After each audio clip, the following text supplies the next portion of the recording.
setan. Izin. Coba kita kasih kesempatan Bang Hari. ngomongnya seperti kesetanan. Mbak Ana sabar Iya, dulu. karena Mbak. kalian yang setannya. Santai Jadi saya aja, harus Bang ikut Duma. seperti kalian, Nanti kesetanan. hilang loh kegantengannya. Kalau udah kesetanan. Udah kamu turun, hilang loh kamu turun. kegantengan. Domba betina turun. Kamu nggak ada kapasitas nasihati saya. Nasihati pendetamu itu yang nipu-nipu kalian. Oke, Bang Hari, silakan Sok cantik. monitor Bang Hari. Ini berbicara mengenai nabi palsu. Tanda-tanda nabi palsu itu memanggil aku Tuhan, bernubuat pakai namaku, bermujizat pakai namaku, mengusir setan pakai namaku. Entah lari kemana-mana perginya. Tidak percaya kepada Yesus kalian, tidak percaya. Oke, Bang Hari. Monitor Bang Hari. Iya, iya. Silakan Bang. Ya, silakan. Ya, selamat siang semua. Dibesarin dikit suaranya Bang ya. Oke. Ya, Jangan selamat terlalu siang, dalam selamat menyelam. siang. Ya, silakan. Halo, selamat siang. Siang oke. bang, siang. Ya, Bang Suma, ya terima kasih Bang Suma. Iya. Minta menaikkan saya. Saya tentang mengenai apakah nabi palsu juga pergi memberitakan ke seluruh dunia, maksudnya terkait pernyataan Yesus mengenai dia pergi ke menyeberang lautan. Yes. Betul. Kepada orang itu di mana Yes. itu, Pak? Matius 23 nomor 15. Matius 23 Nomor 15. 15 ya. Silakan. Iya, itu bagaimana pernyataan Yesus itu, Pak? Celakalah engkau wahai ahli Taurat. Celakalah engkau wahai orang munafik. Celakalah engkau wahai orang Farisi. 3 hal ini terpenuhi pada diri Paulus. Paulus orang munafik. Paulus kemudian mengatakan kepada Yahudi, aku ngaku Yahudi. Kepada penganut Taurat aku mengaku penganut Taurat. Meskipun aku tidak taat kepada Taurat, supaya aku bisa memenangkan orang banyak. Kemudian di Filipi 1:18 dia katakan tentang Yesus, kau beritakan dengan maksud mengelabui atau maksud jujur, aku tetap bersuka cita. Munafik dia. Kepada penganut Yahudi ngaku Yahudi, pada Yunani ngaku Yunani, pada Romawi ngaku Romawi. Kemudian ahli Taurat, Ya. dia mengatakan dalam ketaatanku terhadap Taurat aku tidak bercacat. Dia ahli Taurat. Orang Farisi, Filipi 3 nomor 5, aku adalah orang Farisi. Menyeberangi lautan, menjelajahi daratan, mentobatkan orang non-Yahudi masuk menjadi pengikutnya, dan menjadikan 2 kali lebih jahat, bahkan menjadikannya sebagai orang neraka. Itu Paulus bang. Satu-satunya orang Farisi yang nyeberangi lautan, menjelajahi daratan sampai ke Roma untuk mentobatkan orang Roma menjadi pengikutnya hanya Paulus. Dan pengikutnya itu dijadikan sebagai orang neraka dan 2 kali lebih jahat daripada Paulus itu sendiri. Itu fakta, itu real. Ya. Oh, jadi itu pernyataan Yesus anak Maria itu ya. Siap. Apakah saya minta lagi pernyataan dari Yesus anak Maria 23:15. Sekali lagi Bang Suma. Secara lengkap. Gimana?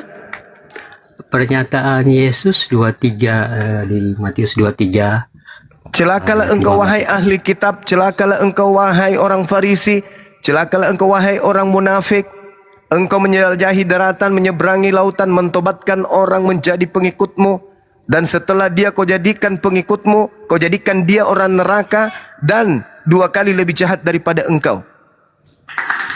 Ya, itu yang kedua. Yang ketiga kali, coba baca lagi. Pak. Maksudnya apa ini? Penjelasan, ketegasan. Apakah itu pernyataan Yesus atau bukan? Itu pernyataan Yesus. Mulai dari nomor 1, dari nomor 2. Saya turun, ternyata ada penyesatan. Satu hal yang Anda tidak sebutkan itu tidak ada dalam Silakan Rasul Anda Paulus. tunjukkan kepada saya di dalam Matius 23 itu kalau bukan ucapan Yesus. Matius 23 itu ada saudara, hal yang Anda tidak sebutkan. Satu orang saja. Ya, satu Itu orang. pernyataan Betul. khas. Anda Satu tidak orang. sebutkan itu. Jadi Tapi saya sekarang turun. kalau- Anda ternyata penyesat. Oh, salah Anda, salah. Kalau kita lihat di dalam kitab Matius 23 nomor 15-nya, di situ jelas dikatakan oleh Yesus itu sendiri kok. Bukan saya mengatakan, tapi Yesusnya. Bukan Bang Suma yang mengatakan itu. Yesus sendiri yang berkata demikian. Anda Oke. tidak menyebutkan lengkap Ternyata Anda menghilangkan satu makna, satu orang saja. Rasul Paulus tidak mentobatkan satu orang, tapi semua orang yang dia lalui, daerah yang dia lalui. Oke, kita bahas Ternyata boleh? Anda salah. Kita buktikan Anda itu? Katanya Kita buktikan itu? ahli kitab, Kita buktikan tapi Anda boleh? tidak tahu. Kita Saya buktikan turun. boleh? Ternyata saya turun, ternyata saya sudah tahu ke penyesalan. Oke, saya buktikan. Silakan Anda turun. Silakan, tidak apa-apa. Silakan Anda turun. Dengarkan gurumu di atas, di bawah. Ketika Anda mengatakan bahwa satu orang saja, Anda baca di dalam Kisah Para Rasul 17, 16 sampai nomor 34. Ada satu orang yang ditobatkan di sana bernama Damaris. Engkau mentobatkan satu orang, dan kata saja itu di dalam original teksnya itu enggak ada. Oke? Yang ada di sana proselytos. Apa artinya? Penganut. Tidak ada dikatakan satu orang saja. Dia mengatakan satu penganut, bukan satu orang. Kamu kalau mau membantah dalil kitabmu sendiri silakan aja. Tapi kudu harus belajar ke Bang Suma dulu. Yang dikatakan di dalam kitabmu itu proselytos, artinya satu penganut, bukan satu orang. Oke? Paham? Artinya kalau dia katakan satu penganut, itu bisa jadi yang lain juga ikut. Karena di dalam Kisah Para Rasul 17 di situ ada Damaris. Pertanyaan saya, siapa orang Farisi yang menjelajahi daratan menyeberangi lautan? Paulus, Paman.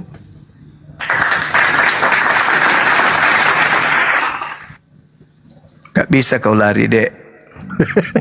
Percuma. Kau naik emosi di sini percuma, Dek. Silakan Bang Harun. Kristen ya Bang Harun ya. Silakan teman-teman di bawah yang para pengikut Siblisis kalau mau naik. Kristen bang. Ya, silakan. Ya selamat siang Bang Suma, selamat siang Bang. Siang, Bang, siang. Saya cuma mau bertanya kepada Abang. Nabi Muhammad itu sebelum bertapa di Gua Hiro agamanya apa Bang? Nabi Muhammad sebelum kemudian dia mendapatkan wahyu, Nabi Muhammad itu Millah Abraham. Apa ada Bang Suma agama Millah Abraham pada waktu itu Bang? Ada. Ya, Nabi Abraham menyembah kepada pencipta langit dan bumi. Kalau lucu-lucu Abang, yang ada agama Kristen dengan agama Yahudi pada waktu itu, pejabat ketujuh itu. Mana ada agama Millah Abraham Bang? Berarti agama Muhammad gak ada, Nabi Muhammad waktu itu ya? Nabi Muhammad itu percaya kepada pencipta langit dan bumi. Namun iya agamanya apa Bang? padanya belum ada syariat. Ya kan Nabi Muhammad. Kok Nabi Muhammad. Bang Suma ini. Udah Anda turun. Di bawah aja Bang. Di bawah. Ya bagus. Nabi Muhammad itu sebelum dia mendapatkan wahyu dari Allah Subhanahu wa taala, Nabi Muhammad tidak pernah ikut prosesi agama paganisme yang ada di Arab. Tidak ada sejarah beliau ikut agama pagan.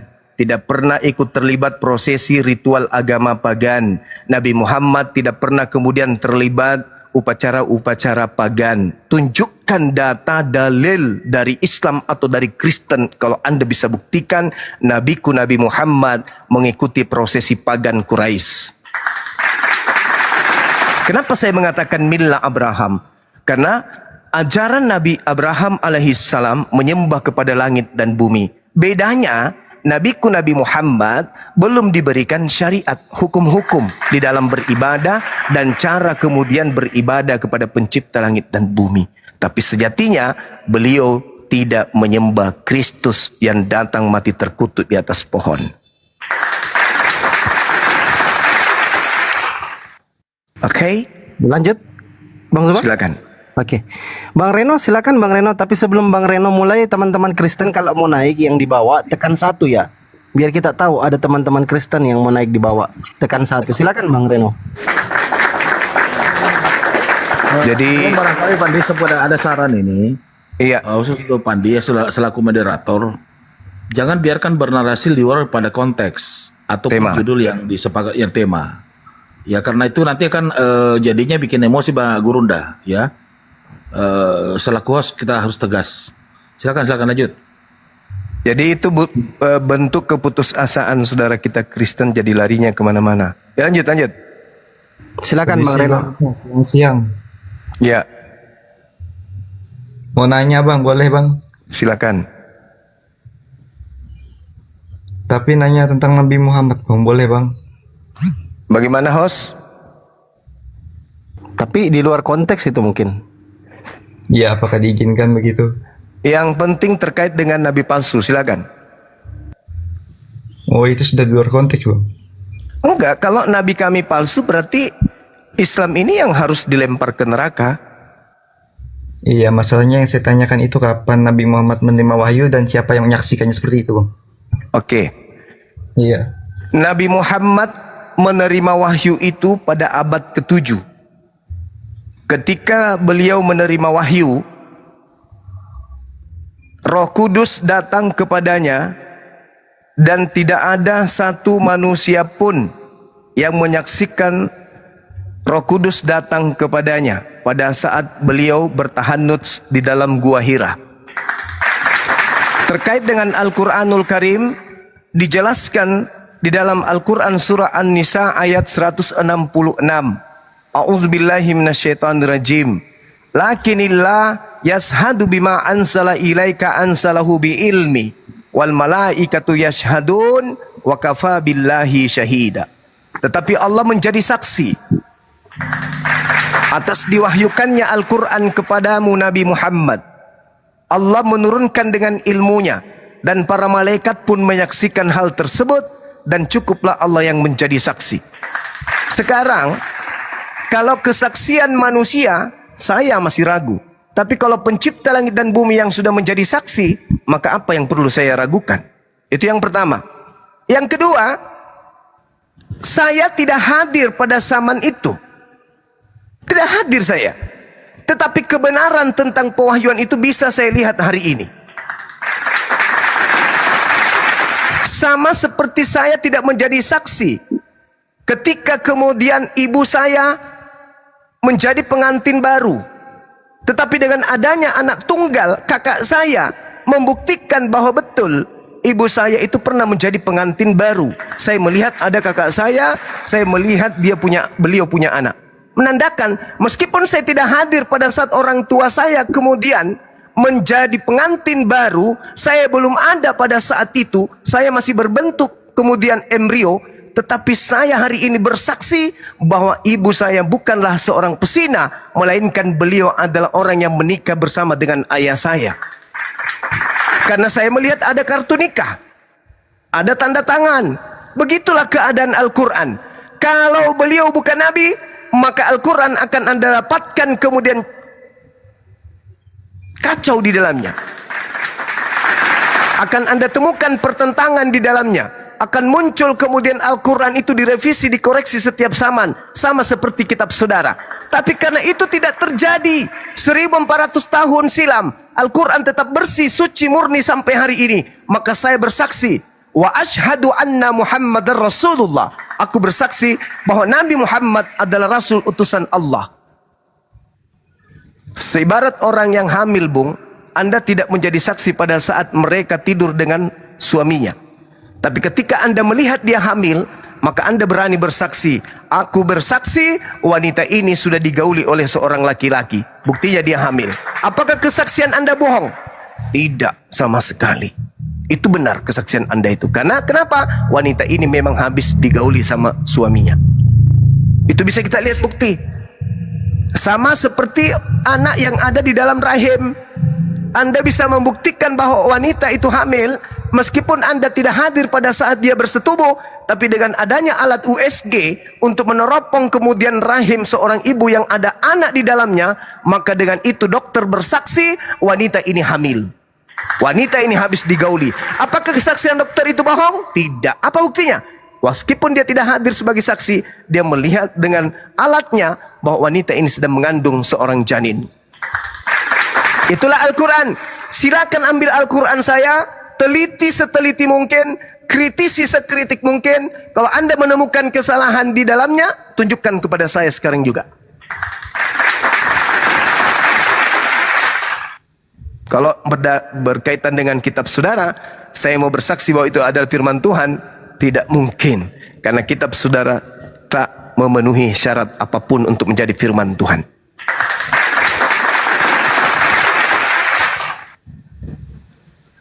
Baik, saya rasa sudah cukup jelas Bang. Tapi sebelum saya turun, saya ingin mendapat renungan sedikit Bang tentang nabi palsu ini Bang. Apakah ada yang ingin Abang sampaikan Bang? Begini saudaraku, Islam itu datang menyeru. Apa kata Islam? Wa idza husiran nasu kanu lahum a'da wa kanu bi ibadatihim kafirin. Kata Allah, sampaikan kepada mereka, wahai Nabiku Muhammad, apa yang mereka sembah hari ini selain daripada aku akan menjadi musuhnya kelak di akhirat. Dan pemujaan-pemujaan, sanjungan-sanjungan, pelayanan-pelayanan yang mereka lakukan terhadap yang disembah selain daripada aku akan diingkari oleh yang disembahnya. Ini kata Quran. Apa yang terjadi? Ternyata dibenarkan oleh Bible. Pada hari terakhir, musuh orang Kristen sendiri itu adalah yang mereka sembah, yaitu Yesus. Di mana itu tertulis? Matius 7:22.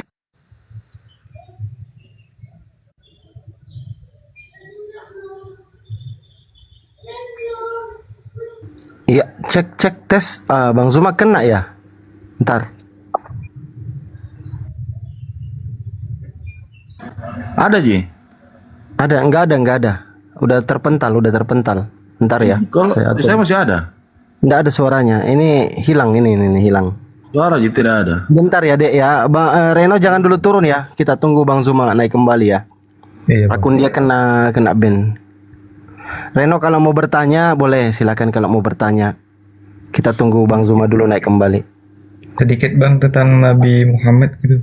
Ya bentar ya, bentar. Nanti kau bertanya sama Bang Zuma sampai puas. Kalau mau belajar, di sini kami siapkan untuk teman-teman Kristen belajar. Iya, saya Karena ingin Komal, ya silakan.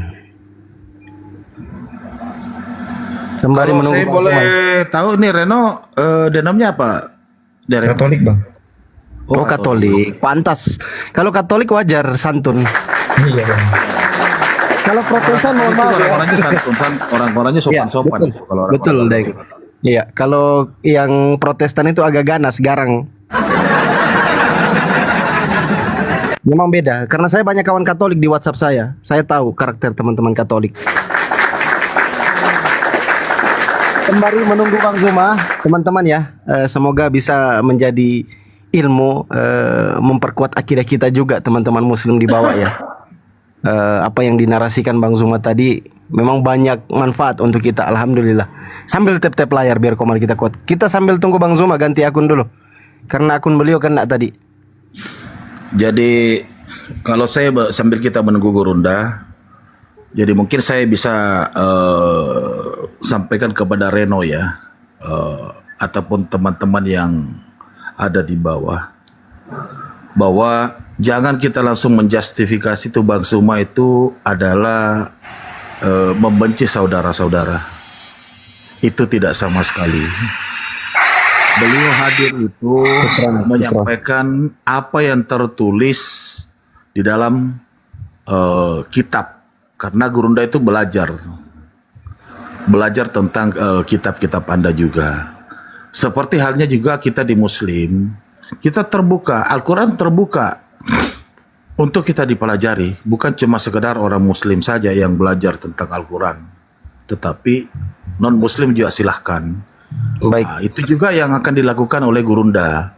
Jadi Gurunda ini adalah mewartakan kebenaran, ya, mengajak kita untuk berpikir logis. Jadi makanya beliau itu, mohon maaf, kadang itu terlalu emosi, karena kalau kita sudah sampaikan seperti itu, biasa dinarasikan ke lain-lain, lompat ke sana, lompat ke sini, tidak fokus kepada apa yang menjadi judul daripada diskusi kita. Oke Bang Peta izin karena ada Bang Zuma. Lanjut. Ya biar cepat kita, ini Bang Reno mau bertanya. Assalamualaikum Bang Zuma. Waalaikumsalam warahmatullahi wabarakatuh. akun besar lagi nih. Enggak usah akun besarin ya. Kayak gini aja Bang Zuma ya. Biar Siap. aman. Lanjut, silakan Dek Reno. Katolik beliau ini Bang. Oh iya, silakan. Mohon maaf untuk Bang Juma. Siap. Salam hormatku untuk Bang Juma dan saudara Iya, sekalian. makasih. Saya naik ingin belajar tentang Bible dan tentang nabi palsu ini utama ya Bang. Ini bisa Iya. diberi pencerahan Bang. Baik. Jadi kalau kita melihat ya, sekali lagi saya katakan, Allah Tuhan pencipta langit dan bumi itu Maha penyayang, Maha pengasih. Beruntunglah kita ini hidup, ya. Beruntunglah kita ini hidup di zaman Islam itu sudah diwahyukan oleh Allah. Karena ketika Islam itu datang, semua yang terjadi pada masa lampau, baik itu orang beriman, orang yang tidak beriman, semuanya ditorehkan kemudian di dalam pengajaran Al-Quranul Karim.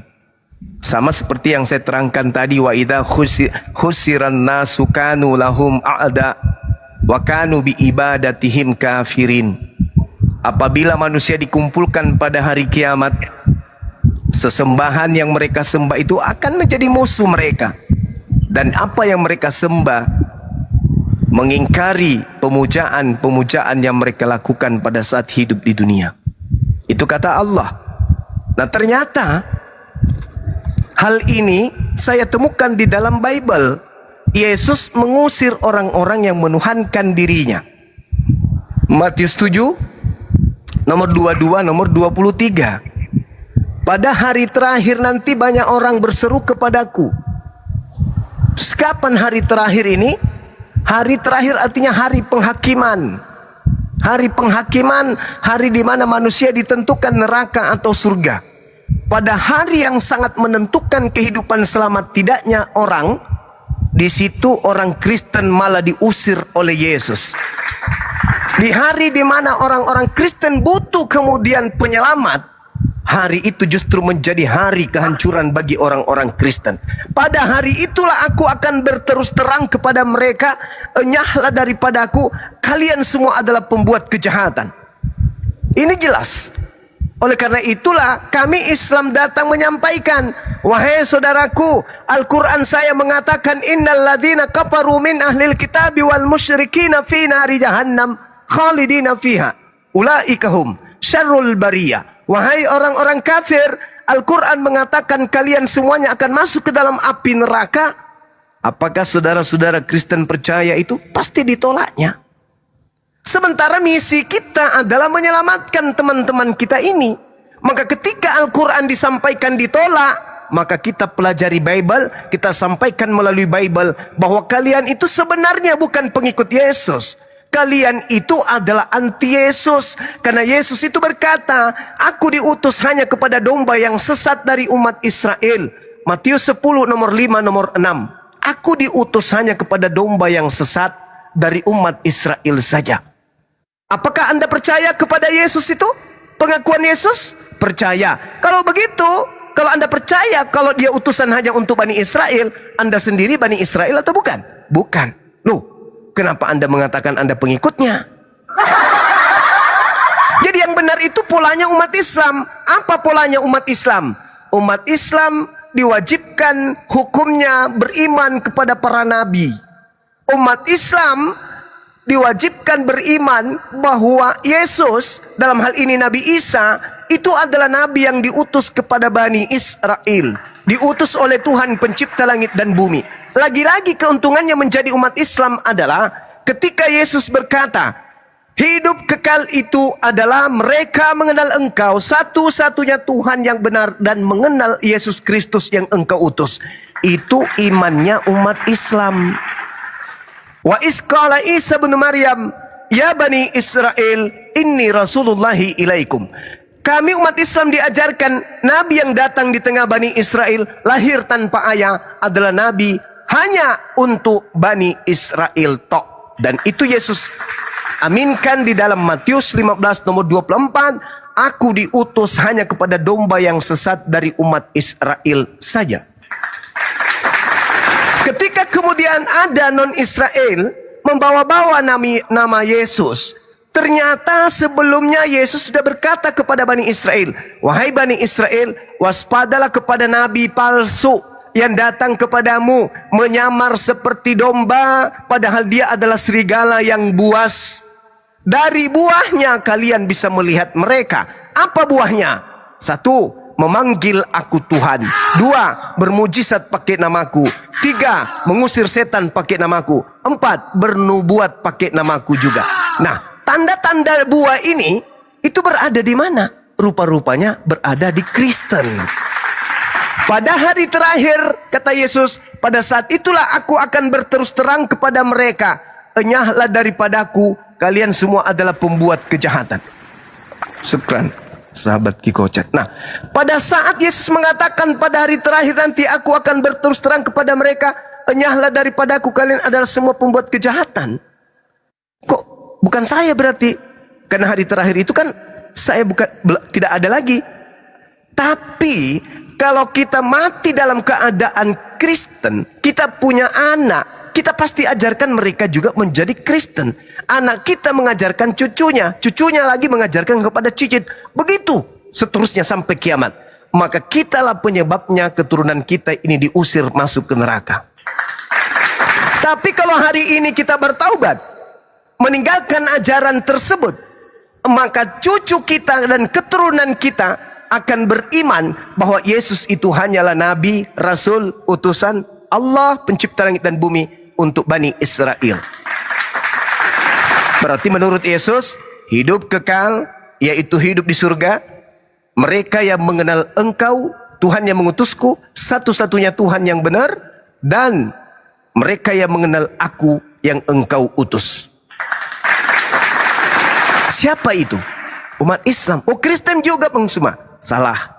Kristen itu berbicara tidak sesuai dengan apa yang mereka praktekkan. Contoh, orang Kristen ditanya, wahai saudaraku Kristen, ya paman, Tuhan itu ada berapa? 1. Siapa nama Tuhan yang 1 itu? Bingung. Mau mengatakan Bapa, takut Yesus dan Roh Kudus tersinggung. Mau mengatakan Roh Kudus, Yesus dan Bapa gimana?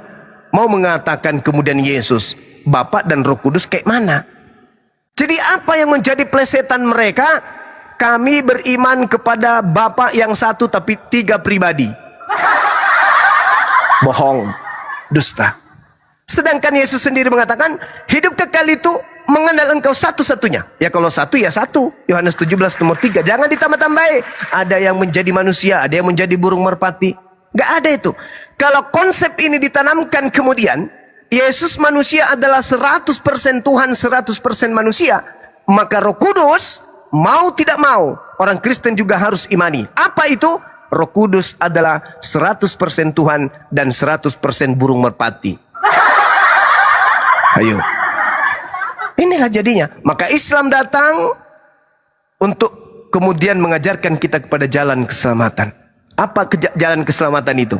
Mengimani Yesus sebagai Rasul Allah, tanpa ada embel-embel dia jadi daging, dia jadi manusia, dia jadi anak, dia jadi tumbal dan seterusnya. Tanggalkan ajaran seperti itu. Katakan la ilaha illallah Yesus Rasulullah. Saya kira begitu, silakan. Ya, silakan Dek Reno.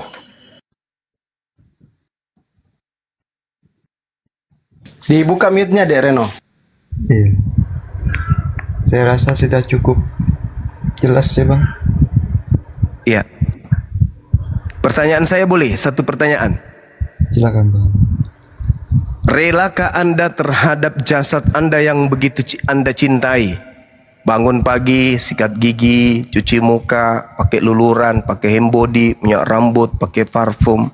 Sore mandi, dibersihkan lagi. Mau tidur, dibersihkan lagi. Besok begitu juga dibersihkan. Begitu ada kotoran, Anda bersihkan. Relakah kepada jasad yang Anda cintai, pemberian pencipta langit dan bumi ini menjadi bahan api neraka?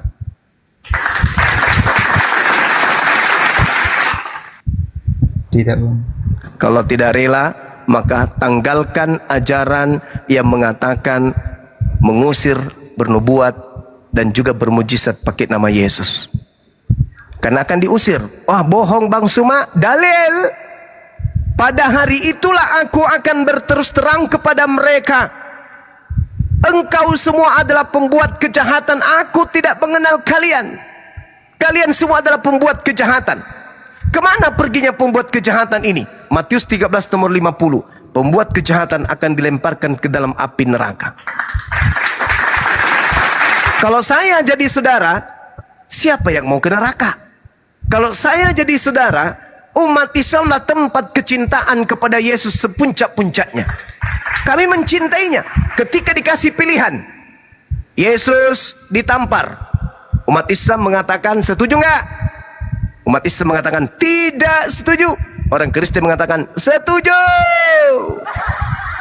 Yesus diludahin. Orang Islam mengatakan tidak setuju. Orang Kristen mengatakan setuju. Yesus dibagi-bagikan pakaiannya alias ditelanjangin. Umat Islam pasang badan. Tidak mungkin manusia suci diperlakukan seperti itu. Orang Kristen keberatan. Tidak, memang Yesus ditelanjangin. Ketika kemudian ditanya, Yesus ditonjok, dihantam kemudian palu kepalanya. Umat Islam pasang badan. Tidak, mustahil orang suci ini diperlakukan seperti maling ayam. Tapi orang Kristen kemudian keberatan. Tidak, memang betul Yesus itu dipentung. Ketika kemudian Yesus ditangkap, lalu diadili, lalu digantung, lalu dibunuh, umat Islam dengan jiwa raganya sampai tetes darah penghabisan beriman tidak mungkin Nabi Yesus, Rasul Yesus diperlakukan bak layaknya maling ayam. Tapi orang Kristen mengatakan apa? Oh tidak, dia memang harus mati. Bukan cuma mati doang, dia juga harus terkutuk di atas salib demi untuk dosa-dosa kami orang-orang Kristen. Kata Yesus di dalam Yohanes 16, apabila roh kebenaran, apabila orang itu di dalam dirinya ada roh kebenaran, maka orang itu akan memuliakan aku, bukan menghinakan aku. Di mana itu tertulis? Yohanes 16 nomor 13 sampai nomor 14. Apabila roh kebenaran itu datang, maka dia akan memuliakan aku. Apabila roh kebenaran itu ada pada diri manusia, maka manusia itu akan berkata, Yesus manusia suci. Tidak mungkin kemudian dia mati terkutuk demi dosa-dosa para pelaku maksiat. Orang Kristen, kenapa Yesus mati terkutuk?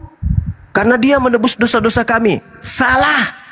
Bukan dosa ente yang ditebus oleh Kristus. Lalu dosanya Paulus. Di mana itu tertulis? 1 Timotius nomor 12, 13, 14, 15, 16. Jadi yang datang kepada Paulus itu apakah anak Maria? Bukan. Bukan anak Maria yang datang kepada Paulus. Loh, kok bisa kayak gitu Bang Suma? Yes. Pertama, Yesus berkata waspadalah kepada Yesus palsu. Di mana itu tertulis? Matius 24 nomor 4 nomor 5. Nomor 23, nomor 24, nomor 25, nomor 26. Di situ jelas sekali Yesus mengatakan Yesus palsu dan nabi-nabi palsu akan datang melakukan banyak mujizat sekiranya mungkin menyesatkan murid-murid pilihanku juga. Artinya bahwa yang datang kepada Paulus itu adalah Yesus palsu. Kenapa saya katakan itu Yesus palsu? Yesus lahir sebagai manusia.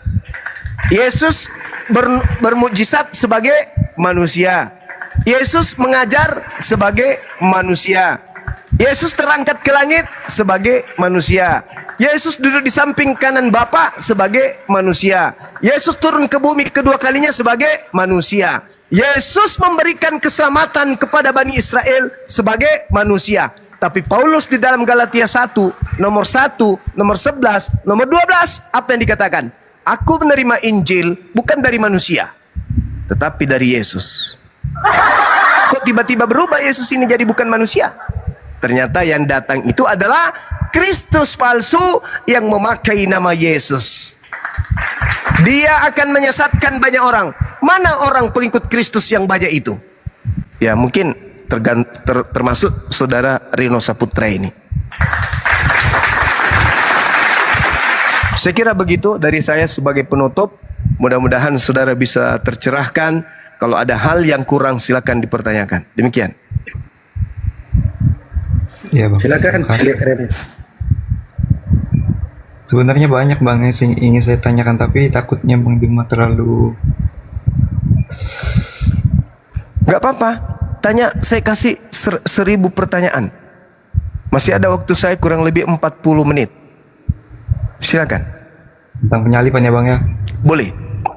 Nah, di satu ayat di dalam Alkitab, Yesus berkata, Bapa selalu mengasihi aku. Tapi sosok yang disalib berkata, Eli Eli lama sabachthani. Nah itu kan artinya Tuhan mengapa engkau meninggalkan aku? Iya, Nah, betul. Kenapa berbeda seperti itu bang? Bisa dijelaskan bang? Itu tadi. Pengajar nabi palsu itu akan mengajarkan memanggil aku Tuhan. Konsep Yesus dianggap Tuhan karena apa? Coba Anda baca dalam Roma 14 nomor 9. Untuk itulah Yesus disalib, agar ia mati dan hidup kembali untuk menjadi Tuhan bagi orang Kristen. Jadi mau tidak mau harus dipaksa mati supaya dia bangkit menjadi Tuhan. Itu polanya siapa? Si nabi palsu. Sedangkan di dalam Amsal 6 nomor 16, 6 perkara yang dibenci oleh Tuhan, bahkan 7 kekejian di dalam hatinya, yaitu menumpahkan darah, membunuh orang yang tidak bersalah. Membunuh orang yang tidak bersalah adalah kebencian bagi Tuhan. Keluaran 23 nomor 7 nomor 8. Apa kata Tuhan di sana? Menurut Bible, jangan engkau membunuh orang yang tidak bersalah. Jangan kau membunuh orang yang benar. Ini larangan. Kalau dilanggar, berdosa. Jangan kau bunuh orang yang benar. Kata Yesus, akulah jalan, akulah kebenaran. Aku orang benar. Boleh nggak dibunuh menurut Elohim? Tidak boleh. Berarti membunuhnya menghapus dosa atau menghasilkan dosa? Menghasilkan dosa dong. Kan itu perintah Tuhan. Jangan kau membunuh. Ada nggak Yesus melarang membunuh? Ada. Matius 19 nomor 16, nomor 17, nomor 18 dan seterusnya. Guru, bagaimana caranya supaya aku bisa memperoleh hidup yang kekal? Apa kata Yesus? Jangan kau membunuh. Jadi membunuh Yesus tidak memperoleh hidup yang kekal. Mengimani tidak memperoleh hidup yang kekal berarti berkongkong-kongkong mendukung pembunuh Yesus. Itu yang pertama. Yang kedua, jelas sekali dikatakan oleh Paulus di dalam Galatia 3 nomor 13. Kristus telah menebus Kristen dari kutuk hukum Taurat dengan jalan menjadi kutuk karena Kristen. Sebab ada tertulis, terkutuklah Kristus yang mati digantung salib, yang mati digantung di atas salib. Terkutuklah dia yang digantung di atas salib. Tertulis di mana?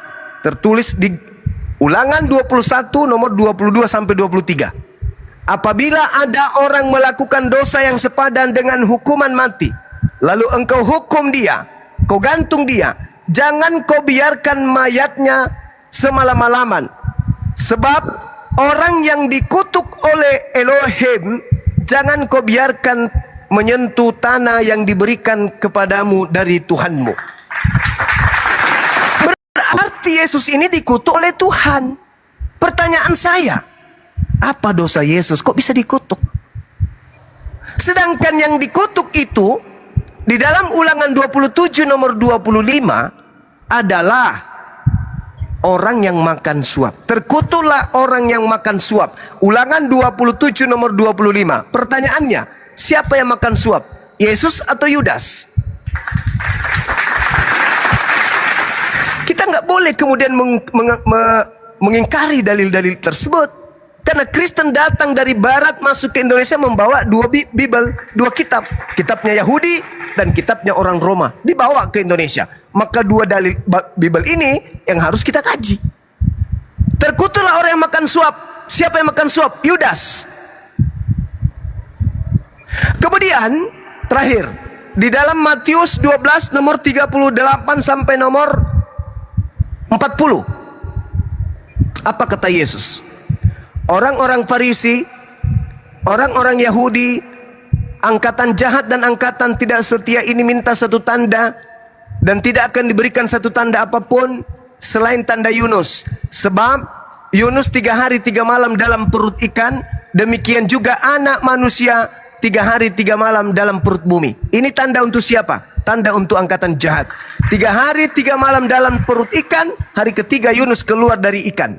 3 hari 3 malam dari dalam perut bumi, anak manusia 3 hari ketiga keluar dari perut bumi. Itu tanda untuk siapa?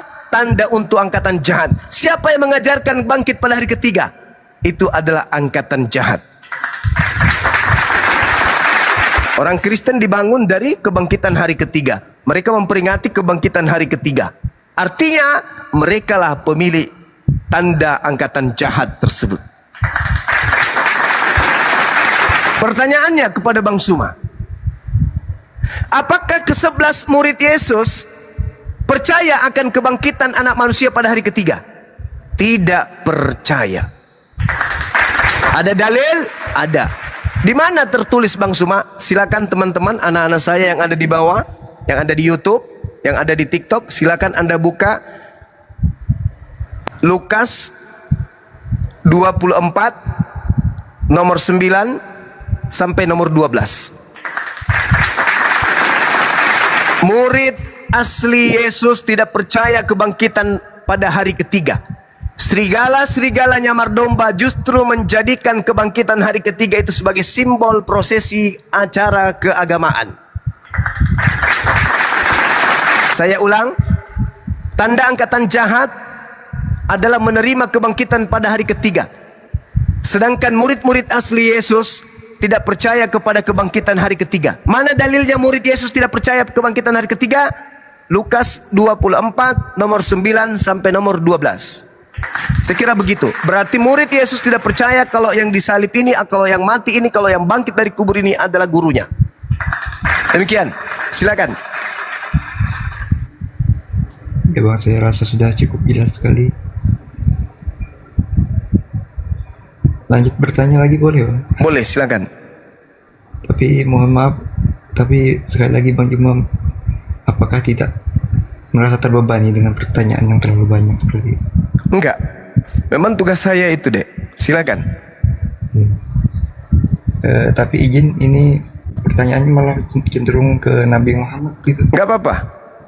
Yang penting mau belajar, bukan status untuk menghujat. Silakan. Justru saya naik ingin belajar Bang.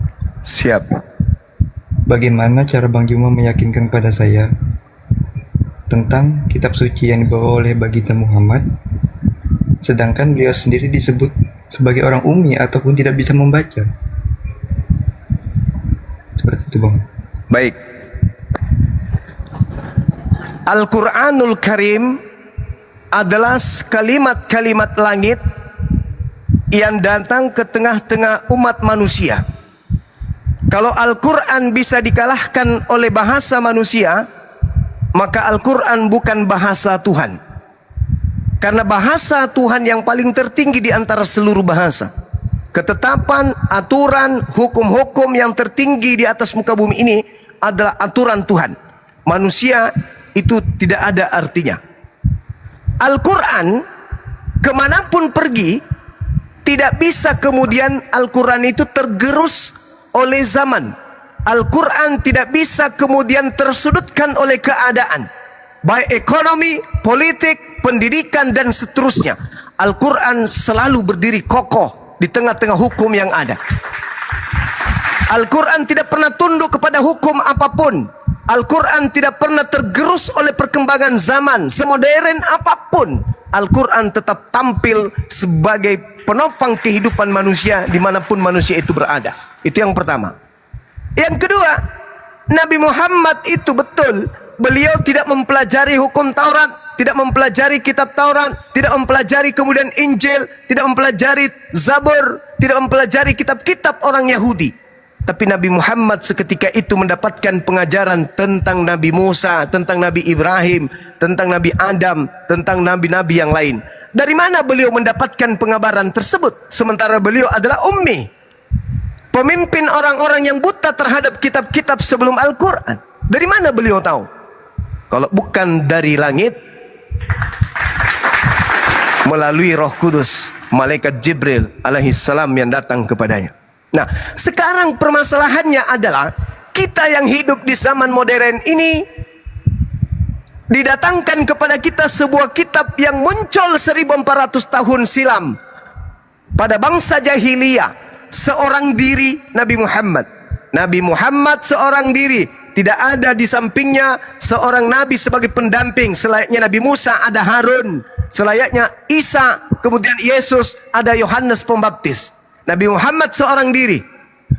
Kemudian mendapatkan wahyu Al-Quran, di mana Al-Quran bisa dibuktikan kebenarannya hari ini. Andai saja Nabi Muhammad ini bukan seorang nabi, maka dia akan melakukan hal yang sama seperti Lukas, seperti Markus. Apa itu? Melakukan penyelidikan tentang peristiwa-peristiwa yang terjadi pada masa itu. Nabi Muhammad sama sekali tidak pernah melakukan penyelidikan. Bagaimana mau melakukan penyelidikan? Beliau tidak bisa baca Ibrani, beliau tidak bisa baca bahasa Suryani, dan juga bahasa Aramaik, apalagi bahasa Yunani. Tapi kenapa ajarannya di zaman modern sekarang ini, di zaman yang begitu canggih, serba digital, kenapa ajarannya justru membuka tabir semua tipikal, tanda-tanda, karakter, pembawaan, kemudian sifat-sifat orang-orang kafir, sifat-sifat orang terdahulu, sifat orang sekarang, dan sifat orang yang akan datang? Kenapa beliau bisa tahu? Kenapa beliau bisa tahu apa yang ditemukan kemudian oleh para ilmuwan kedokteran pada zaman sekarang ini, di mana mereka menemukan dengan penelitian berpuluh tahun bahkan ratusan tahun, dilengkapi dengan alat-alat canggih. Tapi kenapa Nabi Muhammad hanya dengan menerima wahyu dari langit, semua yang ditemukan zaman sekarang sisa dia sampaikan kepada umatnya, dan apa yang disampaikan zaman itu sampai hari ini tidak pernah berubah? Apalagi yang kurang? Coba Anda lihat kitab saudara. Di situ ada Paulus, di situ ada Lukas, di situ ada Markus, di situ ada Matius, di situ ada Yohanes, di situ ada Lukas. Berkumpul mereka menjadi satu, tetapi ajarannya yang beradul. Belum lagi kitab-kitab yang lain, Injil Thomas, Injil Barnabas, Injil Filipus, Injil Maria, Injil Andreas, Injil, semuanya ditolak sebagai Injil apokrifa. Kok hancur kayak begini? Banyak orang mengajarkan Injil, tapi kok kayak gini jadinya? Ada Katolik, ada Protestan, ada Advent, ada ini, ada itu, dan seterusnya. Ada apa ini? Kalau dia dari Allah, maka tentu dia akan terjaga dengan seksama, layaknya Al-Quranul Karim. Kami dari Nabi Muhammad, apa yang ditorehkan Nabi Muhammad 1400 tahun silam, kalau dibacakan oleh umat Islam dimanapun berada, maka seluruh umat Islam paham, seluruh umat Islam tahu kalau yang dibacakan itu adalah surah ini, ayat ini. Contoh misalnya, ketika saya ke Jepang, ada imam yang membaca di sana, Alhamdulillahi Rabbil Alamin. Maka saya sebagai orang Indonesia yang tidak mengerti bahasa Jepang tahu bahwa imam sedang membacakan Al-Fatihah. Begitu juga kalau saya ke Amerika, begitu juga kalau saya ke Afrika, begitu juga kalau saya ke Jepang. Tapi kalau orang Kristen Indonesia pergi ke Jepang, mendengarkan orang Jepang membaca Bible, maka orang Indonesia tidak akan mengerti apa yang dibaca orang tersebut. Itulah bukti bahwa Bible ini bukan firman Tuhan. Al-Quran datang untuk litubayyina linnasi, untuk seluruh umat manusia. Maka Al-Quran harus dipahami oleh seluruh umat manusia. Bagaimana caranya memahamkan Al-Quran sebagai kalamullah? Al-Quran original teksnya tetap tidak berubah menjadi kitab terjemahan. Firman Allah tidak bisa dikoreksi, tidak bisa direvisi. Al-Quran, kalau itu bukan firman Allah, maka umat Islam akan kelabakan merevisi dan mengoreksinya setiap saat. Kenapa? Karena zaman berganti zaman, berganti kepala, berganti disiplin ilmu, berganti kebijakan, berganti wewenang. Sama seperti di Nusantara yang kita cintai ini, Indonesia yang kita cintai. Beda presiden, beda aturan. Begitu presiden berubah, ada kebijakan baru. Begitu berubah, ada kebijakan baru. Nabi Muhammad 1400 tahun silam mempengaruhi separuh isi bumi. Aturan yang muncul di dalam Al-Quranul Karim tidak ada satupun manusia yang bisa merubah di dalamnya. Profesor Kadia, doktor Kadia, insinyur Kadia, presiden Kadia, kapolri Kadia, apapun jabatannya, tidak akan pernah sanggup merubah apa yang Nabi Muhammad bawa 1400 tahun silam. Meskipun manusia itu punya kemudian kepentingan, manusia itu punya wewenang, manusia itu punya kemudian andil untuk apapun itu, tapi untuk Al-Quran mereka tunduk berserah diri kepada apa yang ditetapkan di dalam Al-Quran. Tapi kalau Bible, sikit-sikit berubah. Tadinya babi menjadi babi hutan. Nanti lama-lama itu babi kota. Habis itu nanti babi yang pakai daster yang tidak boleh dimakan. Berubah lagi nanti 50 tahun bisa jadi. Babi yang pakai sepatu hak tinggi lah yang tidak boleh dimakan, yang lainnya boleh semua. Berubah terus sesuai dengan selera pemimpin, selera daripada penganut ajaran Bible tersebut. Kalau Al-Quran tidak bisa. Apapun jabatanmu, seperti apapun kemudian kebencianmu terhadap Nabi Muhammad, kamu tidak akan pernah sanggup kemudian merubah Al-Quran. Hebatkah Nabiku ini? Sebenarnya Nabi Muhammad yang hebat itu adalah backingannya. Siapa? Pencipta langit dan bumi. Silakan saudara, sebelum dialihkan ke Ustadz kita, guru kita yang ada di sini. Assalamualaikum. Masih ada. Waalaikumsalam warahmatullahi wabarakatuh. Akhina Dinda Ardiansa juga, masya Allah. Silakan. Assalamualaikum warahmatullahi wabarakatuh. Assalamualaikum warahmatullahi wabarakatuh. Selamat siang Bang Reno, adikku, sehat selalu abangku. Amin.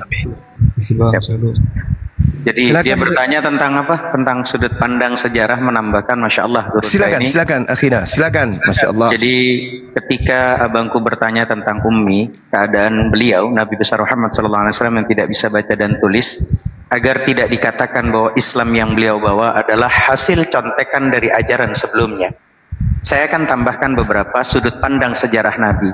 Ketika Nabi besar Muhammad SAW dilahirkan dalam keadaan yatim, itu agar tidak dikatakan bahwa agama beliau adalah warisan dari kedua orang tuanya. Itu yang kedua.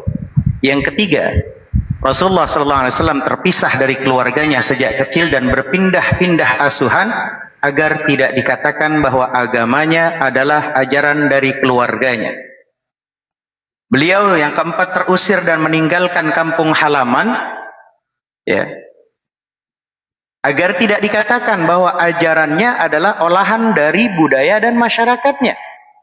Bahkan sudut pandang sejarah yang berikutnya adalah beliau membawa ajaran Islam dan membangun peradaban yang besar jauh dari Persia dan Romawi di masa itu, jauh sekali Arab tuh, agar tidak dikatakan bahwa apa yang beliau bawa hanya melanjutkan dari peradaban yang telah ada. Bahkan kalau perlu lagi ditambahkan sudut pandang sejarah lagi, dan setelah Nabi besar Muhammad SAW wafat, kekhalifahan, kepemimpinan tidak dah dilanjutkan oleh anak keturunannya. Itu adalah bahwa salah satu hujjah, bukti bahwa ajaran agama Rasulullah bukan lahir untuk merebut kekuasaan.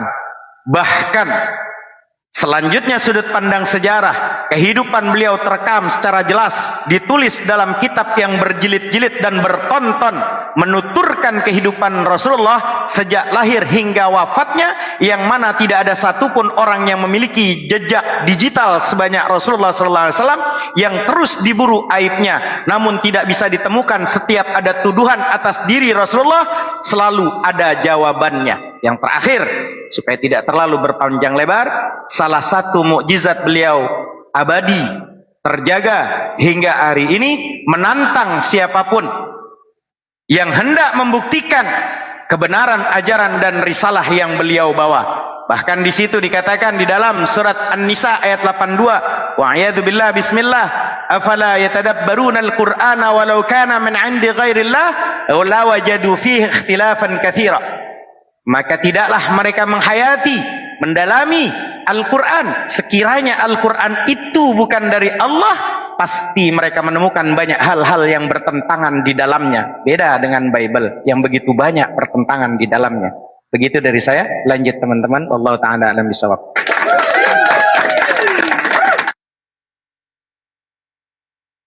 Baik, silakan Dek Reno mungkin masih ada atau Bang Ardiansa mungkin ada juga yang mau disampaikan, Bang Ardi.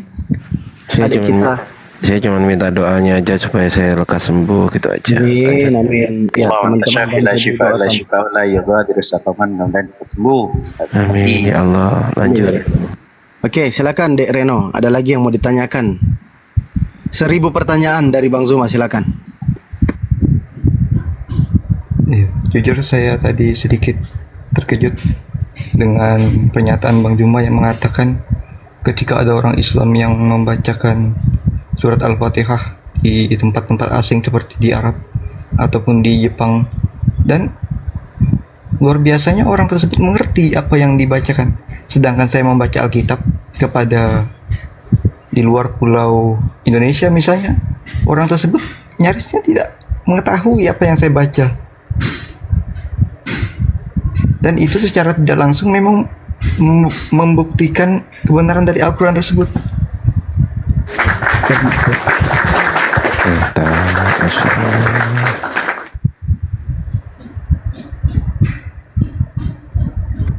Silakan Bang Zuma, Gurunda. Ya.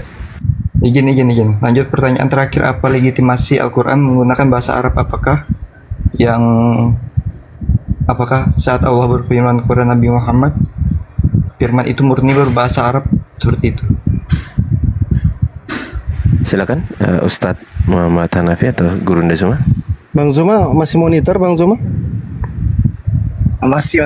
Silakan akhina Muhammad Hanafi, Masya Allah. Antum silakan. Silakan Ustadz. Ya Maksudnya itu ke Bang Zuma atau gimana? Silakan Ustaz. Ke antum. Gurunda. Antum sini mau zuhur, mau azan. Bang Fandi aja, Bang Fandi aja.